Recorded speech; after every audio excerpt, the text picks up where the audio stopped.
அல்லாஹ்வுடைய ரசூல் மரணிப்பதற்கு 3 நாள், ஒரு இஷாவுடைய நேரம். மக்கள் எல்லாம் தொழுகைக்கு எதிர்பார்த்து மஸ்ஜித் நபவியில் நின்று கொண்டிருந்தார்கள். ரசூல் ஸல்லல்லாஹு அலைஹி வஸல்லம் ஆயிஷா அவர்களிடத்திலே மக்கள் இஷா தொழுது விட்டார்களா என்று கேட்டார்கள். இல்லை என்று சொல்லப்பட்டது. ஒது செய்ய எனக்கு தண்ணீர் எடுத்து வையுங்கள் என்று சொல்லி படுத்து கொண்டிருந்த ரசூல் ஸல்லல்லாஹு அலைஹி வஸல்லம் எழுந்து ஒது செய்ய முற்பட்டார். மயக்கமுட்டு கீழே விழுந்து விட்டார். அப்பொழுதுதான் அல்லாஹ்வுடைய ரசூலுக்கு தெரிகிறது, இனி நம்மால் நடக்க முடியாது, எழுந்து கூட நிற்க முடியாது என்பதை அல்லாஹ்வுடைய ரசூல் புரிந்து கொண்டார்கள். இருந்தாலும் சிறிது நேரத்தில் முகத்தில் தண்ணீர் தொளித்து உணர்வு வந்தவுடன் மீண்டும் ரசூல் ஸல்லல்லாஹு அலைஹி வஸல்லம் மக்கள் இஷா தொழுது விட்டார்களா என்று கேட்டார்கள்.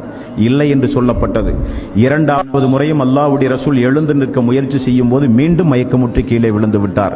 3 முறை மயக்கமுற்று கீழே விழுந்தவுடன் இனி நம்மால் நிச்சயம் பள்ளிக்கு செல்ல முடியாது என்பதை உணர்ந்து, பள்ளியும் வீடும் வெகு தொலைவல்ல, வீட்டினுடைய திரைச்சீலையை திறந்து பார்த்தால் பள்ளியில் மக்கள் தொழுவது தெரியும். அந்த அளவுக்கு வீடும் பள்ளியும் நெருக்கமாக இருந்த வீடு அல்லாஹ்வுடைய ரசூலுடைய வீடு. அங்கு ஒரு எட்டு எடுத்து வைத்து மக்களுக்கு தொழுகை நடத்த முடியாத அளவுக்கு 3 முறை மயக்கமுற்று கீழே விழுந்தவுடன் தன்னுடைய மகள் ஆயிஷா, தனது மனைவி ஆயிஷா அவர்களை பார்த்து, உம்முடைய தந்தை அபூபக்கர் உண்டா என்று கேட்டார். உண்டு யா ரசூலல்லாஹ் என்று சொன்னவுடன் அபூபக்கரை அழைத்து மக்களுக்கு இமாமத்தாக இஷா தொழுகை நடத்துமாறு நான் கட்டளையிட்டேன் என்று சொல்லுங்கள் என்று சொன்னவுடன் ஆயிஷா அவர்களை பாருங்கள், யா ரசூலல்லாஹ், என்னுடைய தந்தையை உங்களுக்கு தெரியாதா? நீங்கள் நின்று தொழுகிற இடத்தில் அவர் நின்று தொழுதினால் குர்ஆன் வசனம் ஓதும் போது அழுது விடுவாரே யா ரசூலல்லாஹ் உங்களை நினைத்து. ஆகவே உமர் அவர்களை பார்த்து நீங்கள் தொழ வைக்க சொல்லக்கூடாதா யா ரசூலல்லாஹ் என்று சொன்னவுடன் ரசூலுல்லாஹி ஸல்லல்லாஹு அலைஹி வஸல்லம் கண்டிப்பாக அபூபக்கர் தான் தொழ வேண்டும் என்று மிக கட்டளையிட்டார்கள் அல்லாஹ்வுடைய ரசூல். அபூபக்கர் இமாமாக நின்று, அல்லாஹ்வுடைய ரசூல் இனி வரமாட்டார் என்பதை புரிந்து அபூபக்கர் இமாமாக நின்று மக்களுக்கு இஷா தொழுகை நடத்தி கொண்டிருப்பதை ரசூல் ஸல்லல்லாஹு அலைஹி வஸல்லம் கொஞ்சம் உணர்வு விட்டு திரைச்சீலையை அகற்றி பார்த்தார்கள். மக்கள் ஜமாத்தோடு தொழுகிற கண்கொள்ளா காட்சி. உடனே ஃபضل இப்னு அப்பாஸ் அவர்களையும் அலி ரலியல்லாஹு அவர்களையும் அழைத்து 2 நபர்களுடைய தோள்களிலும் கையை போட்டு ரசூல் ஸல்லல்லாஹு அலைஹி வஸல்லம் அவர்கள் தோழருக்கு கட்டளையிட்டார்கள், என்னால் நடக்க முடியாது, பள்ளிக்கு என்னை தூக்கிச் செல்லுங்கள் என்றார்கள். என்னால் நடக்க முடியாது, பள்ளிக்கு என்னை தூக்கிச் செல்லுங்கள் என்றார்கள். காரணம் என்ன? ஜமாத் நடக்கும்போது வீட்டிலே இருக்க எனக்கு மனம் இல்லை என்றார்கள் ரசூல் ஸல்லல்லாஹு அலைஹி வஸல்லம். ஆயிஷா ரலியல்லாஹு அன்ஹா அவர்கள் சொல்கிறார்கள், அல்லாஹ்வுடைய ரசூலை அந்த 2 தோழர்களும் தூக்கிச் சென்றதை வீட்டிலே இருந்து நான் பார்த்தேன். கால் கூட பூமியிலே ரசூல் ஸல்லல்லாஹு அலைஹி வஸல்லம் அவர்களால் வைக்க முடியவில்லை. பெருவிரல் கீழே பூமியில் கோடு போட்டு சென்றது. ஒரு ஆட்டை தூக்கி கொண்டு வருவதைப் போல அல்லாஹ்வுடைய ரசூலை தூக்கிச் சென்றார்கள். அல்லாஹ்வுடைய ரசூல் தூக்கி கொண்டு வருவதை பார்த்த உடனே அபூபக்கர் சித்திக் ரலியல்லாஹு அவர்கள் இமாமில் இருந்திலே பின் வர ஆரம்பித்தார்கள். அல்லாஹ்வுடைய ரசூல் அவருடைய முதுகு தண்டிலே கை வைத்து அவரை இமாமாக நின்று தொழ வைக்க உத்தரவிட்டு, மறைமுகமாக பேச்சில்லாமல் செய்கையின் மூலமாக உத்தரவிட்டு அவருக்கு அருகில் அல்லாஹ்வுடைய ரசூல் அமர வைக்கப்பட்டார். இஷா தொழுகை நடத்த ஜமாத்தில் கலந்து கொண்டார்கள் என்று நாம் பார்க்கிறோமே.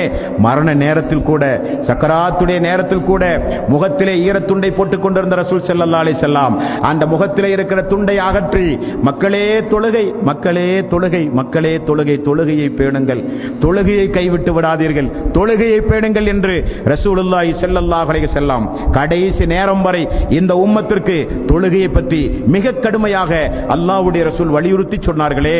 அந்த தொழுகையை தொழாமல் ஒரு மனிதன் வீணடித்தால் அவனுக்கு நரகத்தில் கொடுக்கப்படுகிற தண்டனை அல்ல, கபரிலே கொடுக்கப்படுகிற தண்டனை, அவனுடைய தலை சிதைக்கப்படும். மக்கள் எல்லாம் ஹய்யால ஸலா ஹய்யாலல் ஃபலா, தொழுகையின் பக்கம் வாருங்கள், வெற்றியின் பக்கம் வாருங்கள் என்கிற பாங்கோசை சொல்லப்பட்டவுடன் மக்கள் பள்ளியை நோக்கி ஓடோடி விரைந்தார்கள்.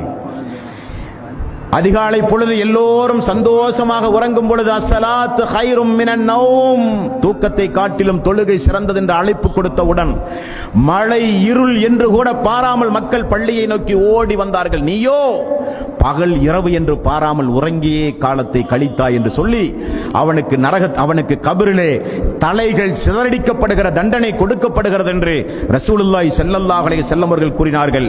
அல்லாஹ் 22வது அத்தியாயத்தின் 41வது வசனத்தில் சொல்கிறான், அல்லதீன இம்மக்கன்னாஹும் ஃபில் அர்ல் அகாமுஸ் ஸலாத் வ ஆத்துஸ் ஸகாத், அவர்களுக்கு பூமியில் நாம் வாய்ப்பளித்தால் அவர்கள் தொழுகையை நிலைநிறுத்துவார்கள், ஜகாத்தை கொடுப்பார்கள். 29வது அத்தியாயம் 45வது வசனத்தில் அல்லாஹ் சொல்கிறான், உத்லமா ஊஹிய இலைக்க மின் கிதாப் வ அகீமிஸ் ஸலாத் இன்ன ஸலாத்த தன்ஹா அனில் ஃபஹ்ஷாஇ வல் முன்கர். தொழுகை என்பது நிச்சயமாக நீங்கள் கடைபிடிக்க வேண்டிய ஒரு வணக்க வழிபாடு. அது உங்களுக்கு மானக்கேடான காரியத்திலே இருந்து உங்களை காப்பாற்றும் என்று அல்லாஹ் சொல்கிறான். 19வது அத்தியாயம் 59வது வசனம், ஃபஹலஃப மின் பஅதிஹிம் ஹல்ஃபுன் அல்லாஹு ஸலாத் வத்தபஉ ஸஹவாத்தி ஃபஸௌஃப யல்கௌன ஐயா. அவர்களுக்கு பிறகு தொழுகையை வீணடித்த ஒரு கூட்டம் அவர்களுக்கு பிறகு உருவானது. மனோ இச்சையை அவர்கள் பின்பற்றினார்கள், பின்னர் அவர்கள் நஷ்டத்தை தான் அவர்கள் சந்திப்பார்கள் என்றும் அல்லாஹ் திருக்குர்ஆனிலே சொல்கிறான். 75வது அத்தியாயம் 31வது வசனம், சக்கராத்துடைய நேரத்தில் இவர்களுக்கும் ஒரு சில தண்டனைகள் உண்டு. உயிர் பறிக்கப்படும் போது அந்த வேதனை தாங்காமல் அல்லாஹ்விடத்தில் இவர்கள் சொல்லுகிற ஒரு வார்த்தை, ஃபலா சத்தக வலா ஸல்லா, அவன் நம்பவும் இல்லை அவன் தொழவும் இல்லை என்று அல்லாஹ் சொல்கிறான். ஏன் அவனுக்கு சக்கராத்துடைய நேரத்தில் வேதனை? அவன் என்னை சரியாக நம்பவும் இல்லை அவன் தொழவும் இல்லை என்றும் அல்லாஹ் ரப்பல் ஆலமீன் சொல்கிறான். மேலும் அல்லாஹ் 74வது அத்தியாயம் 41வது வசனம் 44 வரை உள்ள வசனம், நரகவாசிகள் சொர்க்கவாசிகள் நரகவாசிகளை பார்த்து கேட்கிறார்கள், அனில் முஜ்ரிமூன் மா ஸலகக்கும் ஃபீ ஸகர், இந்த நரக நெருப்பில் உங்களை நுழைய செய்தது எது மக்களே என்று கேட்கப்படும். அவர்கள் சொல்லுகிறார்கள், மா ஸகர் காலு லம் நக்கு மினல் முஸல்லீன், தொழுகிற மக்களோடு சேர்ந்து நாங்கள் தொழவில்லையே என்று.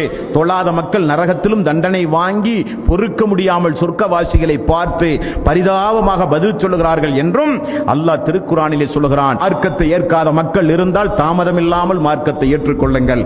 மரணம் வந்தால் உங்களை யாராலும் காப்பாற்ற முடியாது. தொழாத மக்கள், தொழுகிற விஷயத்தில் பேணுதல் இல்லாத மக்கள், தொழுகையினுடைய விஷயத்தில் பொடும்போக்காக இருந்த மக்கள், ஃபஜ்ருடைய தொழுகை வாழ்வில எண்ணி பார்க்காத மக்கள் எல்லாம் இருந்தால் தொழுகை விஷயத்தில் பேணுதல் இல்லாமல் இருக்காதீர்கள், தொழுகையினுடைய விஷயத்தில் பொடும்போக்காக இருக்காதீர்கள், தொழுகையுடைய விஷயத்தில் கொஞ்சம் விரைந்து வாருங்கள், ஐங்கால தொழுகையை பேணுங்கள், தொழுகையில் தான் கண் குளிர்ச்சி உண்டு என்று ரசூல் ஸல்லல்லாஹு அலைஹி வஸல்லம் அவர்கள் சொன்னார்கள். அந்த தொழுகையை பேணுங்கள். கொடுக்கப்படுகிற தண்டனையிலிருந்து உங்களை நீங்கள் பாதுகாத்துக் கொள்ளுங்கள்.